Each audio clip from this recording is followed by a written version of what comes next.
When I was at Ritz-Carlton, I got a call one day from the president of a hospital who had just seen me do an interview somewhere. And he said, will you meet me for lunch? I went, well, sure, president of a hospital. Yeah. So we meet for lunch. And he said, I've got some real opportunity because I don't like what's happening in terms of our patient experience. I don't like what I'm seeing. I don't like the service levels. I would love to learn from what you're doing. Will you come on the board? Now, my first reaction is, I cannot wait to call my wife. I just got asked to get on a hospital board. Are you kidding me? The guy that used to carry bags for dollars? I'm in. I couldn't wait. What an honor. So he said, do me a favor. I'd like you at these quarterly strategic planning meetings that we have. And so our first meeting is in 2 weeks. So will you come? So I was so excited, so proud, I couldn't wait. So I showed up an hour before the meeting and I walked the hospital. And the reason I walked the hospital is an old hotel habit.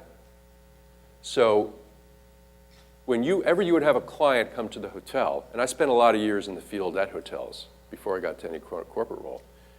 When you have a client that's coming for a wedding, a meeting like this, and you know that they'll be here, the planning committee will be at the hotel at 1 o'clock, they're going to see the ballroom, they're going to want to see some suites, they're going to want to see the pool area, they're going to want to meet with the executive committee, and they're considering 4 other hotels. But it's a pretty hefty piece of business, so you'll do whatever you have to do to get the business. So you walk the property before they come to make sure that the steps in the path they take, there are no room service trays in the hall, there's no garbage on the floor, everything is as it should be, because that's how they're going to remember their decision making. So I did the same thing at the hospital. I walked the hospital for an hour. I had a list of about 18, 20 things that I just kept with me. Everything from a microwave oven or a toaster oven in the cafeteria that you wouldn't put a piece of bread in, to the person at the front who was my first impression, who had a stain on his shirt. He was supposed to be wearing a tie, but the knot was here, and he spoke broken English, and I'm in Rockville, Maryland. There was a seat, a comfortable seat in a waiting area that had a notebook page with a pen on it that said, "Do not take chair," with a piece of tape over it. I guess they had chair theft problems, I don't know. And then there was an empty phone bank where the payphones had been ripped out of the wall, but the wires were still coming out. So I gave you 3, there was like 20 of those things. And I thought, if they really want value from my participation on this board, they're going to take this stuff seriously. Because if I'm thinking this is what I see, what else might I be thinking? Yeah. Oh my God. And it's not that you guys don't see this. This is where you work. You don't see this? Or you do see it, you just don't pay attention to it because it's not important to you. Okay. So I haven't been at the meeting yet, but I have this piece of paper in my pocket. And so I go to the meeting, and we sit down, and I have to tell you, I don't intimidate easy. I was intimidated because I was the only non-medical person in the room. And I had head of oncology, I had head of cardiology, and here's the hotel guy. And so when Dennis introduced me, and he said, the reason that Bruce is here, here's Bruce's background, there's a whole level of service that I think we ought to start looking at as a hospital. I got the RCA Victor dog look. You guys remember the RCA Victor? Well, some of you do, right? I got that. And then I got a lot of arms folded. And I said, uh-oh, this is going to be a challenge. So that was my first meeting.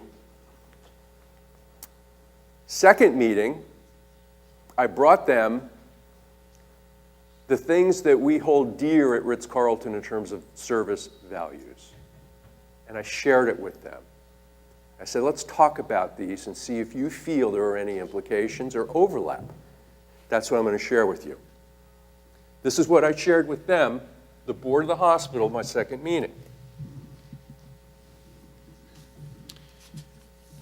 These are our 3 steps of service. A warm and sincere greeting. Use the guest's name. Anticipation and fulfillment. Give a fond farewell. Give a warm goodbye and use the guest's name. Let's go back to number 1 for a minute. A warm and sincere greeting.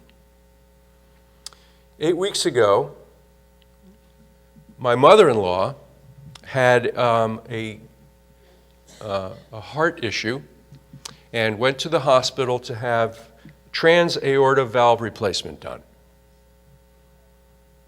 83 years old, my wife and I took her to the hospital. Very strong woman, but she was really scared and really nervous. And so we walked into the hospital. She had her appointment. And we walked up to the area where we had to check in. And the woman behind the check-in area said 3 words. Anyone want to guess what the 3 words were? Have a seat? No. Fill this out.